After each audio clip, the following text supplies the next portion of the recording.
चलो देखो, इकोनॉमिक्स में नोबेल प्राइज जो है, जैसे कि मैंने बताया कि पहले सिर्फ साइंस में दिए जाते थे, लेकिन फिर उसके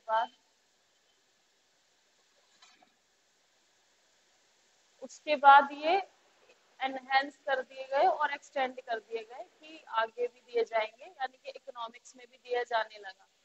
तो इकोनॉमिक्स में बेटा इस बार गया है क्लोडिया गोल्डिन को। ठीक है, हाल ही में इकोनॉमिक्स में नोबेल किसे दिए जाने की घोषणा की गई है? क्लोडिया गोल्डिन को, इकोनॉमिक्स में। अब इकोनॉमिक्स में किस तरह से क्या क्राइटेरिया होता है? क्राइटेरिया इन द सेंस कि आप किसी को अगर देंगे तो किस बेस पे देंगे। तो इकोनॉमिक्स में जिसने कुछ अच्छा किया हो, जिसने कुछ ऐसा रिसर्च करके निकाली हो, कोई कोई एनालिसिस ऐसा निकाला हो जिससे कि वो पब्लिक में या आम जो जनता है उसके कुछ काम आया हो या उससे रिलेटेड कुछ हो, तो उसको इकोनॉमिक्स में दिया जाता है। जैसे कि इन्होंने जो है ना, क्लोडिया गोल्डिन ने ये इस पे रिसर्च कर रही थी कि विमेन लेबर का जो पार्टिसिपेशन है, विमेन लेबर का जो पार्टिसिपेशन है वो कितना है, ये इस पर काम कर रही थी काफी टाइम से। और उसके जो डेटा है, एनालिसिस है, इन्होंने वो मतलब एक डेटा कह सकते हैं ना, वो पब्लिश किया है, वो रिसर्च इन्होंने सामने लाके दी है। तो उस बेसिस पे इनको वो मिला है नोबेल इस बार का, क्लोडिया गोल्डिन गोल्डिन को। और ये 2023 का जो नोबेल है इनको गया है। ठीक है, इकोनॉमिक्स में। और बेटा हमारे भारतीय भी हैं, तुमको पता है कि हमारे यहाँ पे इकोनॉमिक्स में जो मिला है इंडियन को, वो किस किस को मिला था? देखो मैं नाम बता रही हूँ उनका। वो दो थे, हस्बैंड एंड वाइफ, उनको मिला था। सरनेम तो मुझे याद है, बट एक बार फिर भी मैं तुम्हें कंफर्म करके बता रही हूँ। अमर्त्य सेन को मिल चुका है 1998 में। और इसके बाद ये मिला है,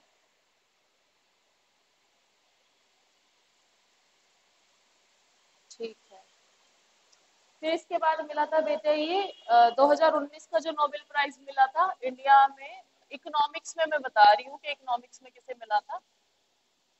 2019 ये मिला था अभिजीत बनर्जी।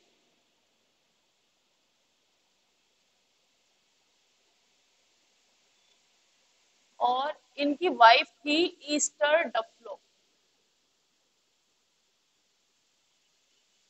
इन दोनों को इकोनॉमिक्स में 2019 में मिला था। तो ऐसे पूछ ले कि किस भारतीय को 2019 का नोबेल मिला था, तो ईस्टर डफलो।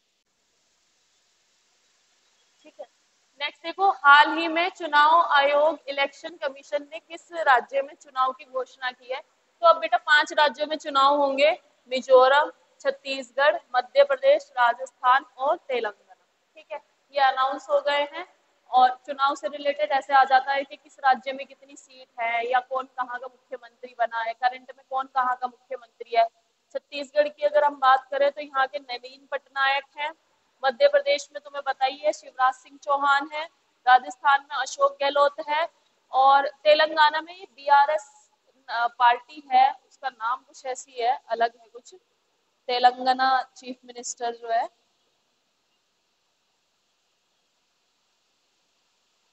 वो बीआरएस, हाँ, के चंद्रशेखर राव। चेहरा तो याद है, के चंद्रशेखर राव। ठीक है, तेलंगाना के। और मिजोरम का देख लेना तुम, मिजोरम का भी पता ही होना चाहिए, 28 राज्य है। जोरम थंगा, जोरम थंगा इनकी कैपिट वो है ना, ट्राइब है, तो इनके नाम ऐसे ही है, जोरम थंगा। और तुमको पता है कि जो नॉर्थ ईस्ट में पीपल रहते हैं वो किस उससे बिलोंग करते हैं, मतलब उनके लीनियज कहाँ से हैं? हम क्या हैं? हाँ, चाइना। चाइना वाले क्या थे? Mongols, Mongoloid. ठीक है, जो चाइना है वहां पे जो पॉपुलेशन है दैट इज, उनको कहते हैं मंगोलॉइड पॉपुलेशन। मतलब उनके फीचर के हिसाब से कि उनकी छोटी छोटी आंखें होती हैं, फ्लैट नोज होती है, और मतलब कद में वो ज्यादा लंबे नहीं होते, छोटे कद के होते हैं, पहाड़ी जिन्हें कह देते हो वो। बट पहाड़ी जो हमारा हिमाचल उत्तराखंड है वो डिफरेंट है, वो नहीं। जो हमारा ये नॉर्थ ईस्टर्न वाला पार्ट है ये, तो ये सब मंगोलॉइड है। वेदर इट इज मिजोरम वाली पॉपुलेशन होगी या चाइना वाली पॉपुलेशन, तो ऐसे भी उसको कहते हैं कुछ। जैसे कि ऐसे नहीं होता कि ह्यूमन की कौन सी ब्रीड है, ये कौन सी ह्यूमंस की भी ब्रीड है ना, तो ये ह्यूमंस में कौन सी ब्रीड है, तो उसके हिसाब से ये मंगोल्स हैं। और इनका नाम जोरम थंगा मिजोरम में। ठीक है। और हम क्या है, हम क्या है, मतलब अगर नॉर्दर्न पार्ट, इस नॉर्दर्न पार्ट की बात करें तो यहाँ जो लोग रहते हैं वो क्या है, इंडो आर्यन है। कुछ आर्यंस हैं जो इंडिया में आके मिक्स हो गए थे, कुछ इंडो आर्यंस हैं हम। ठीक है।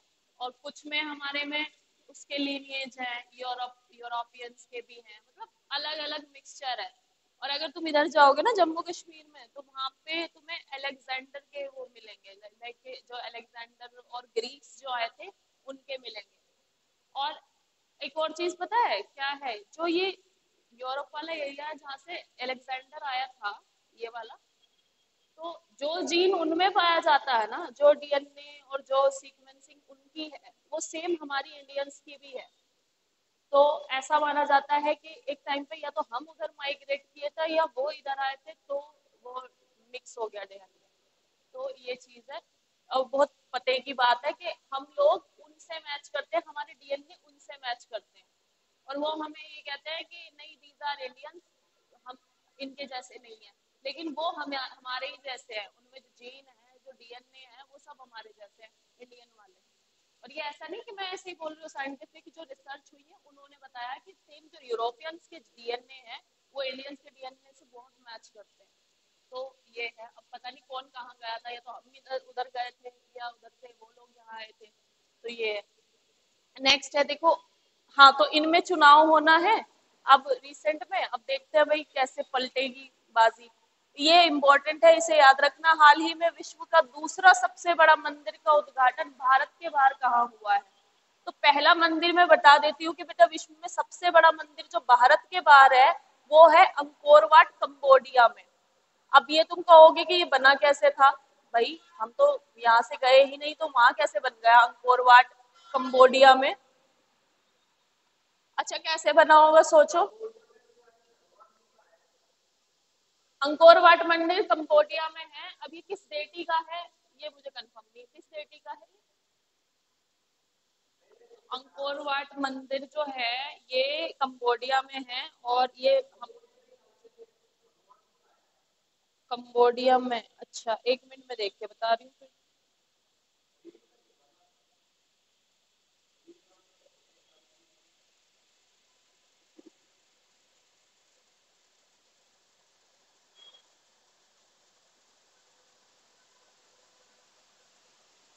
विष्णु का मंदिर बेटा, विष्णु का है तो ऑब्वियस सी बात है, देखो वो तो होंगे हनुमान जी, तो भगवान विष्णु का मंदिर है ये। और अंकोर वाट मंदिर जो है ये विश्व का सबसे बड़ा मंदिर है आउटसाइड इंडिया। ठीक है।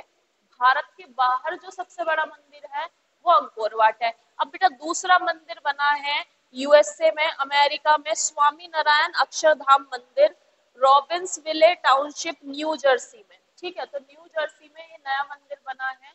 और ये क्यों हमारे लिए इम्पोर्टेंट है, क्योंकि बेटा भारत के बाहर सबसे दूसरा दूसरा सबसे बड़ा मंदिर जो बना है ये न्यू जर्सी में बना है। और ये किसको डिवोटेड है, ये बेटा स्वामी नारायण जो अक्षरधाम में डेटी है उनको। अक्षरधाम तो गए होंगे कभी, नहीं जाना होगा कभी, जाना बहुत अच्छी जगह है। मतलब जाना वहाँ अलग ही लगेगा, फील ही अलग आता है कि तुम कहीं और ही आ गए, किसी और दुनिया में है। फोन नहीं ले जाने देते, तो इसलिए मन नहीं करता जाने का।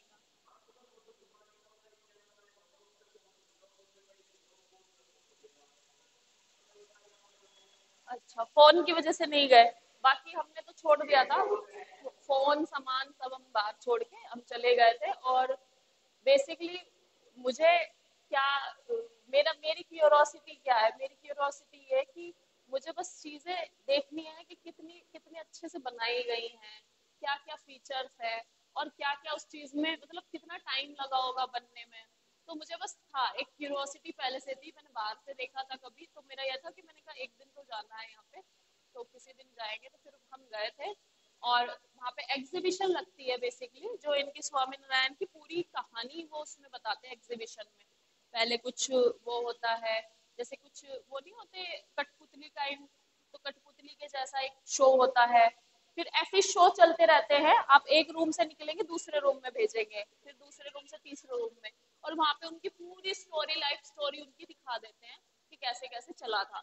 और हाँ, और एंड में ना, एंड में वहां पे एक नौका वाला वो होता है, नौका विहार करके नाम से है नाव का। उस नाव में बैठा दिया जाता है, पानी में होती है अंडरग्राउंड नीचे, और उसमें कहानियां चलती रहती है भारत के इतिहास की, कि भारत में कौन कौन से शल्य चिकित्सक हुए थे, कौन चरक ने क्या किया था, विष्णुगुप्त चाणक्य के बारे में बता रहे, तो पीछे स्टोरी चलती रहती है बैकग्राउंड में, और हमें तस्वीरें जो वहां पे बनी हुई हैं वो दिखती रहती है। तो वो नाव चलती रहती है, और फिर अल्टीमेटली नाव जहाँ पे एंड होती है वहां से एग्जिट हो जाता है। तो बहुत अच्छा एक्सपीरियंस था। तो बस फोटो पे ना जा करके अगर कभी जाने का मौका मिला तो जाना। तो इनके नाम पे ही बना है, जैसा हमारा ये है ना, इनके नाम पर ही बना है स्वामी नारायण के अक्षरधाम मंदिर, रॉबिन्सविल टाउनशिप, न्यू जर्सी में। नेक्स्ट है, देखो किस राज्य के काजू को हाल ही में जीआई टैग मिला। तो बेटा पता है काजू किस किस किस तरफ होता है, हमारे इधर तो काजू नहीं उगाया था, है ना। तो गोवा के काजू को क्या मिला है, जीआई टैग मिला है। और अलोंग विद गोवा के काजू को रसबली, जो उड़ीसा की एक मिठाई है रसबली, उसको मिला है। खमती चावल है अरुणाचल प्रदेश के, और टंगसा एक तरह का टेक्सटाइल या कपड़ा है ये अरुणाचल प्रदेश का, इनको भी जीआई टैग दिया गया है इस बार। इसको हाँ, एग्रीकल्चर।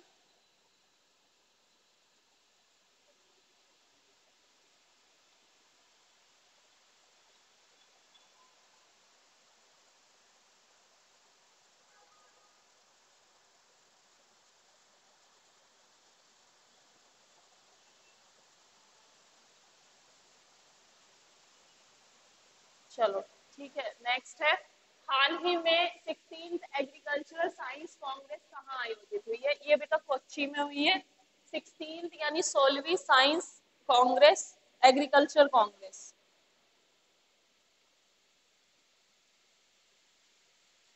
एंड ये कौन इनॉग्रेट करने वाला है, मतलब ये होगी कोच्चि में 10 से 13 अक्टूबर के बीच में होगी ये। कोच्चि कहाँ पर है, केरल में, है ना। तो कोच्चि केरल में है, और ये 10 से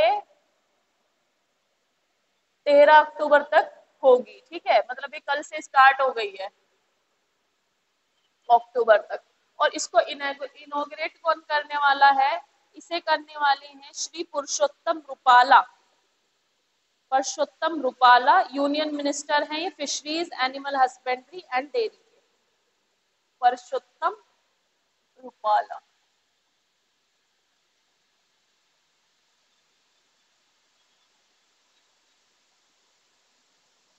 ये यूनियन मिनिस्टर है, यानी कि केंद्रीय मंत्री हैं, फिशरीज, एनिमल हस्बेंड्री और डेयरी वगैरह के जो रहते हैं ये। अब यहाँ पे होगा क्या, बेसिकली जो एग्रीकल्चर्स है, इकोनॉमिक्स है, साइंटिस्ट है, फार्मर्स हैं, एंटरप्रेन्योर हैं, उन सबको बुलाया जाएगा अब्रॉड से भी, और 4 दिन तक यहाँ पे कुछ कुछ कंक्लूजन निकलेंगे कि भाई क्या नया इंट्रोड्यूस कर सकते हैं हम एग्रीकल्चर में, और कैसे कैसे हम इम्प्रूव कर सकते हैं। जैसे कि हमारा जो एग्रीकल्चर है अब तो बहुत सुधर गया, अभी भी बहुत जगह पे देखो ट्रेडिशनली चीजें यूज कर रहे हैं, लेकिन अभी भी बहुत सारी न्यू टेक्नोलॉजी हमारे यहाँ पे इंट्रोड्यूस की जा चुकी है। तो वो करवाता कौन है, पहले साइंटिस्ट वगैरह ये लोग बैठते हैं, बातें होती हैं, और उसमें कुछ कंक्लूजन निकलता है, फिर वो अप्लाई होता है कि हाँ इसे अप्लाई कर देना चाहिए। तो ये याद रखना है। मारोग टनल कहाँ आरंभ की, अभी जम्मू कश्मीर में टनल आरंभ की है जिसका नाम है मारोग टनल। टनल मतलब सुरंग, है ना। किसने की होगी, टनल किसके अंडर में आती है, ये हमारे यूनियन मिनिस्टर जो है नितिन गडकरी, इन्होंने इनॉग्रेट की है। नितिन गडकरी ने मारोक टनल इनॉग्रेट की है हाल ही में, और ये कितनी बड़ी है और कितनी, 395 मीटर की है बेटा ये, 395 मीटर। और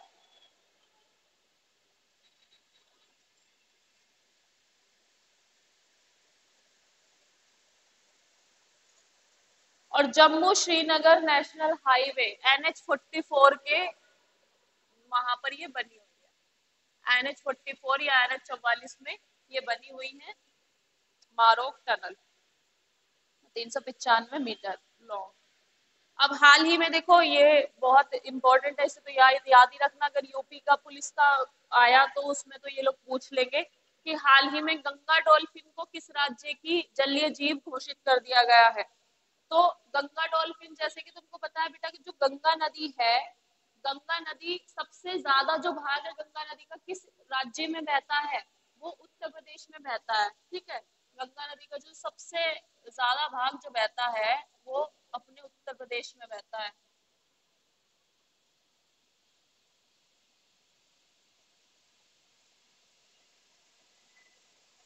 ठीक है, यूपी में ही बहता है। ठीक है, अगर हम लगाए उत्तराखंड से लेके ये यहाँ, और उसके बाद ये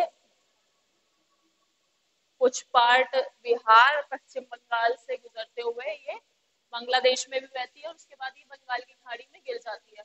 तो यूपी में जो जलीय जीव है कौन, डॉल्फिन, गंगा का डॉल्फिन जो है, गंगा डॉल्फिन को हमारा अब राज्य जलीय जीव घोषित कर दिया गया है, यानी कि उत्तर प्रदेश का जो राज्य जलीय जीव होगा वो गंगा डॉल्फिन होगा।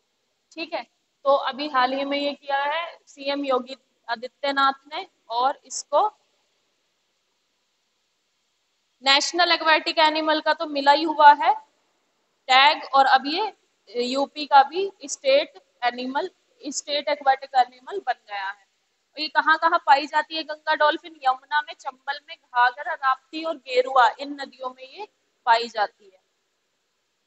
अगर लिखना भी चाहें तो लिख सकते हैं, गंगा, यमुना, घाघरा, राप्ती और गेरुआ, इन नदियों में गंगा डॉल्फिन पाया जाता है। नेक्स्ट है, हाल ही में स्पेक्स 2030 इनिशिएटिव किसने लॉन्च किया। WHO ने बेटा ये आई केयर के लिए लॉन्च किया है, हाल ही में आंखों की केयर के लिए स्पेक्स प्रोग्राम लॉन्च हुआ है। ठीक है, ये बेसिकली आई से रिलेटेड है कि फॉर इंस्टेंस अब सबसे ज्यादा आई से प्रॉब्लम क्रिएट हो रही है, आई से रिलेटेड, तो right kind of specs use किया जाए उनके लिए, और right kind of I care होनी चाहिए, उसके लिए इन्होंने ये लॉन्च किया है। और इट मींस कि सिर्फ एक जगह नहीं, इसका मतलब है WHO के जितने भी मेंबर्स है इंक्लूडिंग इंडिया, सबको ये अप्लाई करना पड़ेगा, और बेहतर आई केयर के लिए यहाँ पर उनको वो प्रोवाइड करानी पड़ेगी सुविधाएं। नेक्स्ट है देखो, world mental health day observed on. ठीक है, इसे मैंने ऑब्जर्व्ड ऑन ही लिखा है, मनाया नहीं लिखते, जब कोई चीज ऑब्जर्व की जाती है, सेलिब्रेशन नहीं होता, तो उसे ऑब्जर्व भी कहते हैं। तो इस बार का जो थीम है मेंटल हेल्थ का, mental health is a universal human right. बेटा जो फिजिकल हेल्थ होती है या जो फिजियोलॉजिकल प्रॉब्लम हमें होती है, वो तो उसके लिए तो बहुत सारे प्रोग्राम चल रहे हैं, पर मेंटल हेल्थ के कोई बात ही नहीं करता। और बेसिकली जो, अगर सुसाइड मैं बताऊं तुमको कि 50% डोमेस्टिक जो हाउस वाइफ्स है, होम मेकर है, वो सुसाइड करती है। 50% सुसाइड जो होते हैं विमेन्स में हाउस वाइफ्स करती है। ठीक है, और उसके बाद अगर 26% कोई सुसाइड करता है तो पता है कौन करते हैं, डेली वेज अर्नर, जो रोज के कमाई करते हैं, यानी डेली वेज अर्नर जो होते हैं, दिहाड़ी पर काम करते हैं, वो करते हैं सुसाइड। 26% उनमें पाया गया है, जो डेली लेबर जो होते हैं उनमें। ठीक है, तो मेंटल हेल्थ जो है डे बाय डे प्रॉब्लमेटिक हो जा रही है, हमें पता भी नहीं चलता कि हमें कोई मेंटल प्रॉब्लम है, और हम उसको इग्नोर करते रहते हैं कि ठीक है। देखो, ओवर थिंकिंग एक अलग चीज है, एंजाइटी होना अलग चीज है, लेकिन वो एंजाइटी, वो over thinking continuously past few days, और आने वाले टाइम तक अगर वो फ्रीक्वेंट हो जाए और ज्यादा हो जाए तो वो मेंटल हेल्थ का रूप ले लेते हैं। तो इसलिए consult your doctor, consult your psychiatrist, और अपने पेरेंट्स वगैरह से भी बात करनी चाहिए। और स्टूडेंट में तो तुम्हें पता ही है, इंडिया में तो ज्यादा ही होता है, ठीक है, स्टूडेंट्स तो सबसे ज्यादा। और इंडिया में ही नहीं, हम क्यों अपना नाम वो करें, इंडिया में क्या, विश्व वर्ल्ड में भी इसके आंकड़े बहुत खराब है। अगर मैं तुम्हें बताऊं कुछ कुछ चीजें, mental health,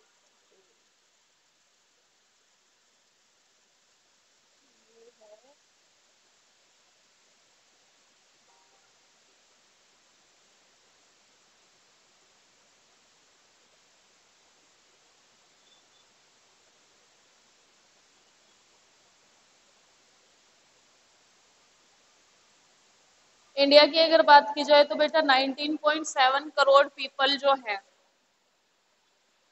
19.7 crore people mental disorder से जूझ रहे हैं। 2017 का डेटा है ये, 19.7 पीपल।